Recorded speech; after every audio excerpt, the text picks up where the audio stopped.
అన్నది ప్రజలందరూ చూసిండ్రు. అందుకనే మరి వాళ్ళ ఓటుతోటి బుద్ధి చెప్పిండ్రు ప్రజలు. అయినా కానీ ఆగట్లేరు. ఎందుకంటే వాళ్ళకి మరి ఫ్రస్ట్రేషన్ అనుకుంటా, ఓడిపోయిన ఫ్రస్ట్రేషన్ తోటి ఇవన్నీ మాట్లాడుతున్నారు. కానీ ఇప్పటికే మా ప్రభుత్వము 2 పథకాలను అమలుపరిచింది. అది కూడా ఇప్పుడు ఒక అప్పుల కుప్పలాగా ఉంది మన రాష్ట్రం.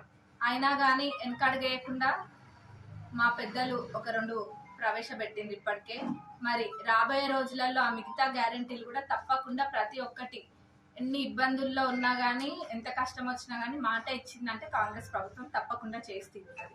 కాంగ్రెస్ ప్రభుత్వం అంటేనే బడుగు బలహీన వర్గాలకి చేయూతనియడానికే ఉంది కాంగ్రెస్ ప్రభుత్వం.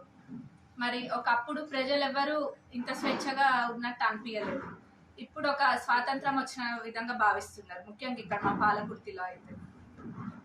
మరి ఆ రైతు బంధు కూడా దాదాపు చాలా మందికి పడ్డది. ఒక 70% దాకా పడి ఉండవచ్చు, తప్పకుండా 70% దాకా పడ్డది. మిగతాది కూడా మా గౌరవ ముఖ్యమంత్రి గారు చెప్పడం జరిగింది, ఫిబ్రవరి ఎండింగ్ కల్లా ఇంకేదైనా ఉన్నా కానీ అందరికీ పడుతుంది. వాళ్ళకి ఇప్పుడు మరి అంటే ఏమి చేయాలో తోచకుండా ఇవన్నీ విమర్శిస్తున్నారు. 2 నెలలు నిండా 2 నెలలు అంటే 2 నెలలు కూడా కాలేదు, అప్పుడే బయలుదేరిండ్రు మా పైన బురద జల్లడానికి. తప్పకుండా ప్రజలు మళ్ళీ బుద్ధి చెప్తారు.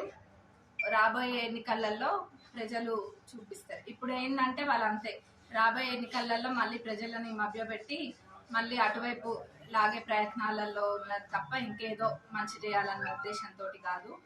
మరి మా పార్టీ నాయకులను అంటే మటుకు మేము ఊరుకునేది లేదు.